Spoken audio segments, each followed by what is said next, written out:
Donc là, on a le plaisir d'accompagner des gens, je veux dire, à un moment qui est un tournant de leur vie, qui est très particulier et qui permet des relations très, très fortes hein, avec les personnes.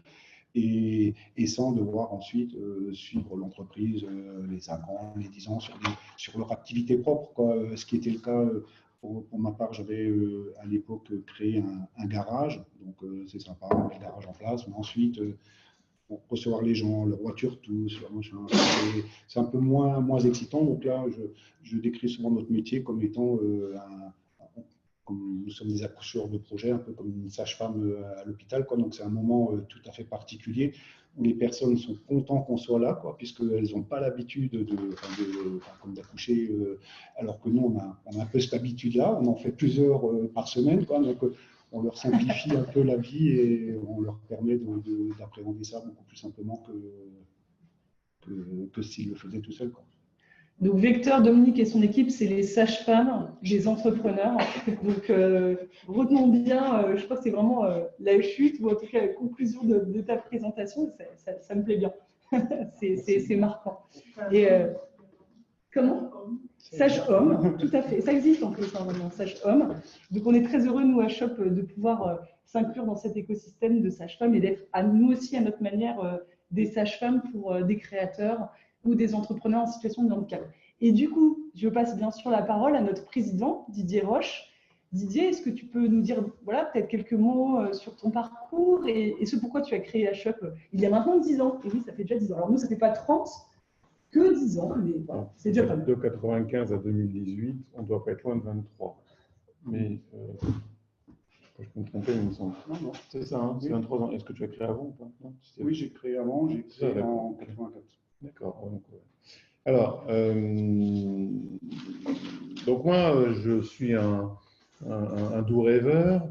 Et pour donner vie à mes rêves, le truc que j'ai trouvé assez sympa, c'est d'être un entrepreneur. Alors après, il faut trouver le bon véhicule juridique. Ce peut être l'associatif, ce peut être la SARL, la SA, la SASU, enfin bon. Donc l'idée, c'est de trouver le bon véhicule. Et alors pour reprendre un peu, avant d'accoucher, faire un enfant, c'est toujours dans le plaisir. Le faire sortir, ça dépend pour qui.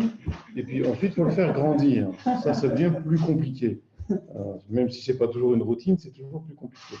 Et donc, moi, ce que j'ai vécu, c'est que, étant à mon époque relativement seul, j'ai cherché à ce que je puisse créer un réseau avec des pairs pour qu'on puisse partager nos problématiques, notamment notre problématique autour de comment mon handicap, je peux en tenir compte dans ma vie d'entrepreneur.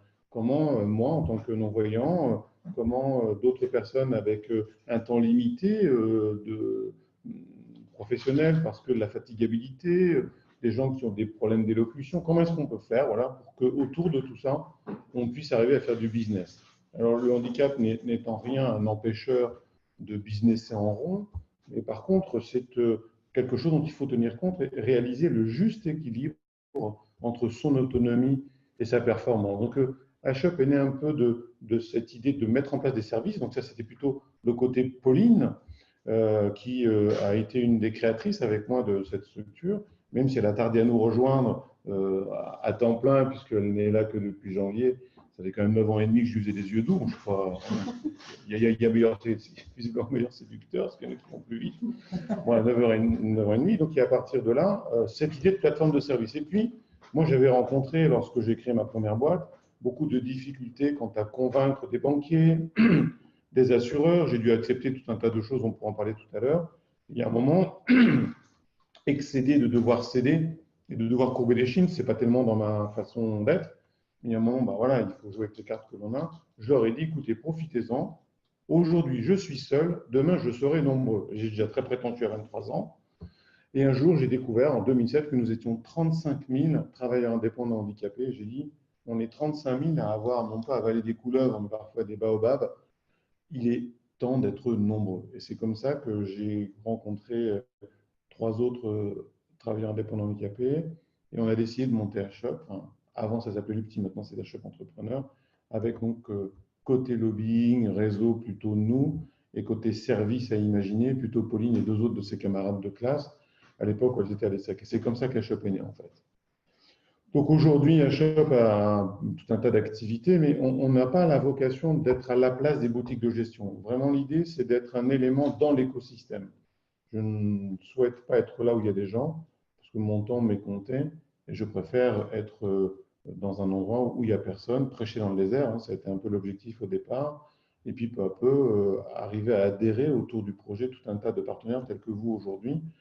Et je suis vraiment heureux parce que l'endroit dans lequel nous sommes est un véritable endroit de création et d'accompagnement, et je pense qu'il va être très très inspirant pour que les franchises actuelles d'HUP, mais les futures, puissent éventuellement commencer par des petites choses et s'inspirer de ce que vous avez fait pour se dupliquer, qui est à Lyon, qui est à Marseille, je vais bientôt à Pointe-à-Pitre.